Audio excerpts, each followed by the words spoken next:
যে রাজ্যের পুলিশ মন্ত্রী মহিলা, সে রাজ্যের তিনি পুলিশকে নির্দেশ দিয়েছে যে গুন্ডাদের বাঁচাও, যারা আন্দোলন করছে সে মহিলা হোক পুরুষ হোক নির্বিচারে তাদের ধরে ঠেকাও। তৃণমূল নেতা এবং মুখ্যমন্ত্রী ছাড়া কারো কোনো নিরাপত্তা নেই। নিরাপত্তা আতঙ্কে এরা ভোগেন কেন? এরা মানুষকে ভয় পায়। এটা তো তৃণমূলের আসল চরিত্র। কোথাও রেপ থ্রেট দিচ্ছে, কোথাও রেপ করছে। পশ্চিমবঙ্গে যতগুলো রেপ হয়েছে প্রত্যেকটা পেছনে তৃণমূল। স্যার, ইতিমধ্যেই যাদবপুর নিয়ে একাধিক জলঘোলা আমরা দেখতে পাচ্ছি। ঠিক এই যাদবপুরের ছাত্র বিক্ষোভ যেটা হলো, সেই আন্দোলনই মেদিনীপুর মেডিকেল কলেজে হচ্ছিল। সেই মেদিনীপুর মেডিকেল কলেজে আন্দোলন থেকে পুলিশ রীতিমতন মহিলাদের তুলে নিয়ে গিয়ে থানায় গিয়ে গায়ে হাত দেয়, তাদের গায়ে গরম মোম ঢেলে দেয় এবং বেল্ট দিয়ে তাদের আঘাত করে, এরকমটাই ওসির বিরুদ্ধে অভিযোগ উঠে আসছে। কি বলবেন আপনি সে বিষয়ে? আপনি তো এই মামলাটা লড়ছেন। আমি তো আদৌ বিস্মিত হইনি। যে রাজ্যের পুলিশ মন্ত্রী মহিলা, সে রাজ্যের তিনি পুলিশকে নির্দেশ দিয়েছেন যে গুন্ডাদের বাঁচাও, যারা আন্দোলন করছে সে মহিলা হোক পুরুষ হোক নির্বিচারে তাদের ধরে ঠেকাও। এখন মহিলা মুখ্যমন্ত্রী হিসেবে তিনি মহিলাদের উপর নির্যাতনের বোধহয় অধিক বেশি লাইসেন্স দিয়েছেন, সেই জন্য এটা করছে। কিন্তু আপনি তো একজন আইনজীবী, সাধারণ মানুষের তো সংবিধান অনুযায়ী অধিকার আছে শান্তিপূর্ণ আন্দোলন করার। আছে তো। এ রাজ্যে তো মানুষের কোনো সাংবিধানিক অধিকার রক্ষার জন্য প্রশাসন কাজ করছে না। এ রাজ্যের প্রশাসন কাজ করছে, এ রাজ্যের মুখ্যমন্ত্রী হচ্ছেন গুন্ডা দলের নেতৃত্বকারী। তিনি দাবি করেন তিনি গুন্ডা দলের নিয়ন্ত্রণ করেন। অতএব পুলিশ প্রশাসন গুন্ডাদের সুরক্ষার জন্য ব্যস্ত আছে। যারা রাহাজানি করতে পারেন, যারা চাকরি বিক্রি করতে পারেন, রেশন বিক্রি করতে পারেন, আবাস পর্যন্ত টাকা কাটমানি নিতে পারেন, তাদের রক্ষা করো।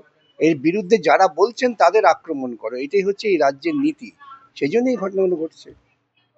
কিন্তু নারীর নারী নিরাপত্তা কোথায় গিয়ে দাঁড়িয়েছে তাহলে? এ রাজ্যে কারোই নিরাপত্তা নেই। তৃণমূল নেতা এবং মুখ্যমন্ত্রী ছাড়া কারো কোনো নিরাপত্তা নেই। নিরাপত্তা আতঙ্কে এরা ভোগেন কেন? এরা মানুষকে ভয় পান।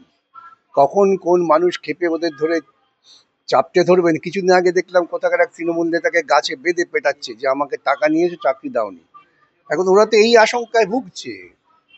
আপনি দেখবেন সব তৃণমূল নেতা কিন্তু ওই পেছনে দু চারটে সরকারি খরচে পুলিশ নিয়ে ঘুরে বেড়ায়। অন্য কোনো নেতাদের তো দরকার হয় না। মুখ্যমন্ত্রী এত নিরাপত্তা কেন? তিনি নাকি জননেত্রী। তার বাড়ির আশেপাশে উঁচু বাড়ি করতে দেবেন না, এই হচ্ছে মুখ্যমন্ত্রীর নিদান।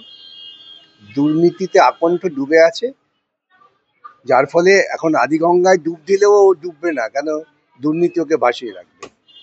স্যার, সেই জায়গায় শুধুমাত্র মেদিনীপুর মেডিকেল কলেজ না, যেদিন যাদবপুরে বিক্ষোভ হয়েছিল সেই দিনও অনেক এরকম খবর সামনে এসেছিল যে তৃণমূলেরই কিছু গুন্ডা বলা যেতে পারে, তারা সেই বিক্ষোভের মধ্যে ঢুকে মেয়েদের রেপ থ্রেট দিয়েছে, মেয়েদের গায়ে হাত দিয়েছে। দিচ্ছে তো। এটা তো তৃণমূলের আসল চরিত্র। কোথাও রেপ থ্রেট দিচ্ছে, কোথাও রেপ করছে। এতে নিয়ে গত কয়েকদিন ধরে বা গত কয়েক মাস ধরে, আমি 11 থেকে হিসেব নাই বা দিলাম, পশ্চিমবঙ্গে যতগুলো রেপ হয়েছে প্রত্যেকটা পেছনে তৃণমূল আছে। এতে সন্দেহের কোনো অবকাশ নেই।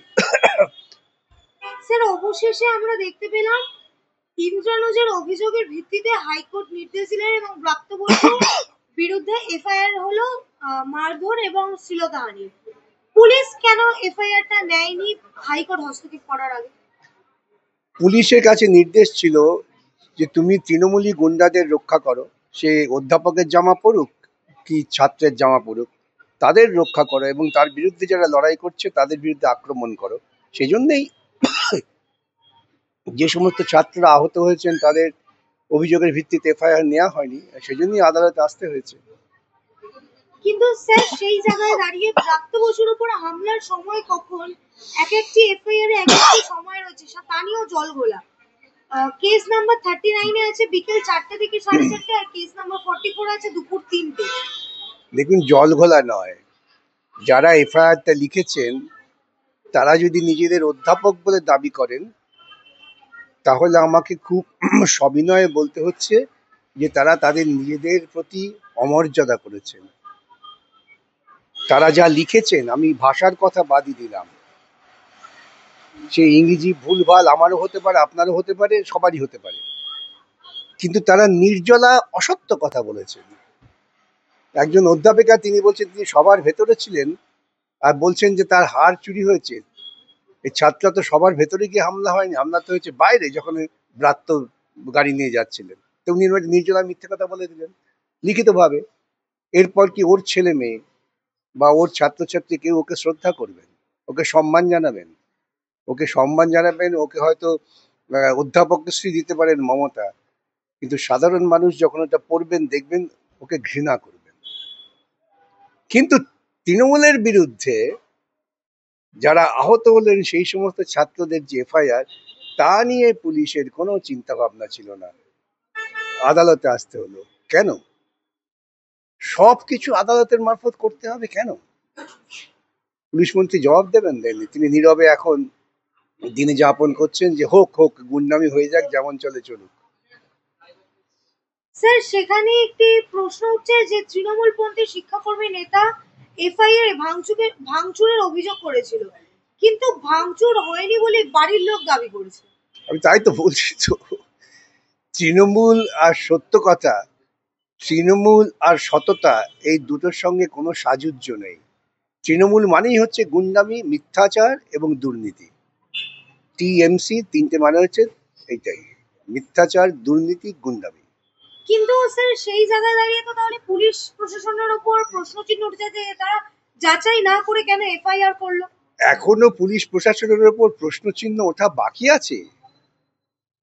আমি তো জানি না, এই তো প্রথম রাজ্যে ঘটনা ঘটেছে যে একটি হত্যাকাণ্ড করে পুলিশের ওসিকে থানায় হেফাজতে থাকতে হয়েছে। এরপর আর কি হবে? এর থেকে লজ্জার তো কিছু নেই আর। স্যার, ইতিমধ্যে যাদবপুর দখল করা নিয়ে বেশ তৃণমূলের মধ্যে একটা যুদ্ধই লেগে গেছে বলা যেতে পারে। অরূপ বিশ্বাস বলছেন 1 মিনিটে দখল করবেন, মদন মিত্র বলছেন 30 সেকেন্ডে দখল করে নেবেন। এ তো ডাকাতদের, গুন্ডাদের কথা, এ তো শিক্ষিত মানুষের কথা হতে পারে না। যাদবপুর একটি মেধা চর্চার কেন্দ্র, ওরা মেধাকে দখল করতে পারবে না? ওরা জমিটা দখল করে সেখানে রিয়েল এস্টেট ব্যবসা করতে পারে। আর ওরা দখল নিলে কি হয়, টালিগঞ্জ তো দখল নিয়েছেন তৃণমূল এক নেতা, সেখানে ওর অনুগামী পরিচালকরা কি স্বাধীনভাবে কাজ করতে পারছেন? ওর অনুগামী পরিচালকরাই স্বাধীনভাবে কাজ করতে পারছেন না যেখানে তৃণমূল দখল নিয়ে আছেন। ওরা বিশ্ববিদ্যালয়কে মনে করেছেন বিশ্ববিদ্যালয়ের ছাত্ররা তো আর নিজস্ব ব্যক্তি লোভের জন্য, লাভের জন্য থাকবে না, তারা লড়াই করবে এবং লড়াই করাই উচিত। তাদের পেছনে সমস্ত সচেতন মানুষ থাকবে। সেই জায়গায় মদন মিত্র বলেছেন যে ওদের গলায় গামছা বেঁধে টানতে টানতে ফেলে দেওয়া উচিত সামনের খালে। ফেলে দিক, তাতে কি হবে? তাতে মেধা জন্মাবে। খালে ফেললে পরে তো আর মেধাকে জয় করা যায় না। ওই জমিটা দখল করে নিয়ে সেখানে রিয়েল এস্টেট করা যেতে পারে, এছাড়া আর কিছু হবে না। এটা মদনবাবু নতুন কথা বলেনি, এটা হচ্ছে আরএসএস এর পরিকল্পনা। আরএসএস গোটা ভারতবর্ষের মেধাভিত্তিক বিশ্ববিদ্যালয়গুলোকে ধ্বংস করছে এবং তারই পরিকল্পনা যে মমতা এখানে তাই করছে। স্যার, আমরা দেখতে পাচ্ছিলাম শাসক দলের পক্ষ থেকে নেতা মন্ত্রী একবার এক একটা স্টেটমেন্ট দিচ্ছে। অবশেষে দেখা গেল যে তৃণমূলের যুব নেতা দেবাংশু ভট্টাচার্য তিনি স্টেটমেন্ট দিয়েছেন যে মাওবাদীদের সঙ্গে হাত মিলিয়েছে বামেরা। ওইসব ছাগল পাগলের অর্বাচীনদের কথা আমি জবাব দিই না। মাওবাদীরা মমতাকে ক্ষমতায় এনেছে, উটি বোধহয় ভুলে গেছে। ও বোধহয় জানে না কিষেন মহারাজ বলে না কিষেনজি বলে একজন ছিলেন, যিনি মুখে গামছা বেঁধে সাংবাদিক সম্মেলন করে বলতেন যে মমতা ক্ষমতায় এলে আমি খুশি হব। সে তো মাওবাদী ছিল না, সে তো সিপিএম এর লোক ছিল বোধহয়, এবং তাকে মমতা ক্ষমতায় এসে খুন করেছে। না, এই সমস্ত অর্বাচীনদের কথা জবাব দেওয়াটা হচ্ছে সময় নষ্ট। আমি সেই সময় নষ্ট না করতে পারলেই খুশি হব। তৃণমূলের পক্ষ থেকে আরো বলা হচ্ছে যে শিক্ষামন্ত্রী এবং অধ্যাপকদের উপর যে হামলা ঘটেছে সেটা সিপিএম এবং মাওবাদী একযোগে চালানো হবে। ভালো কথা তো, সমস্ত মুক্ত চিন্তার মানুষ তো একযোগেই থাকবে। একদিকে সুস্থ চিন্তার মানসিকতা আর একদিকে গুন্ডাদের মানসিকতা, তৃণমূল আর এবিভিপি। একই দিনে একই বিষয় নিয়ে একই স্লোগান নিয়ে তৃণমূল, এবিভিপি যাদবপুর বিশ্ববিদ্যালয়কে আক্রমণ করেছে।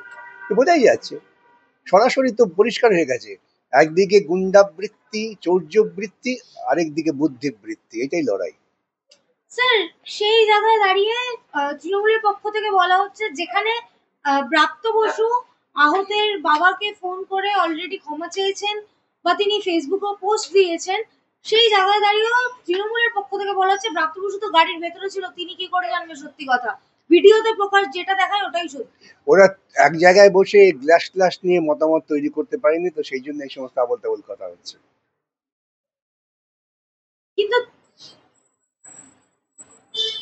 7 মিনিট হয়ে গেছে, চলো। স্যার একেবারে শেষ প্রশ্ন, যাদবপুর নিয়ে এত জলঘোলা এত কিছু, কিন্তু সেই জায়গায় দাঁড়িয়ে আমরা যিনি পুলিশ মন্ত্রী অর্থাৎ মাননীয় মুখ্যমন্ত্রী, তিনি এখনো কিন্তু একটি বাক্যবায়ও করলেন।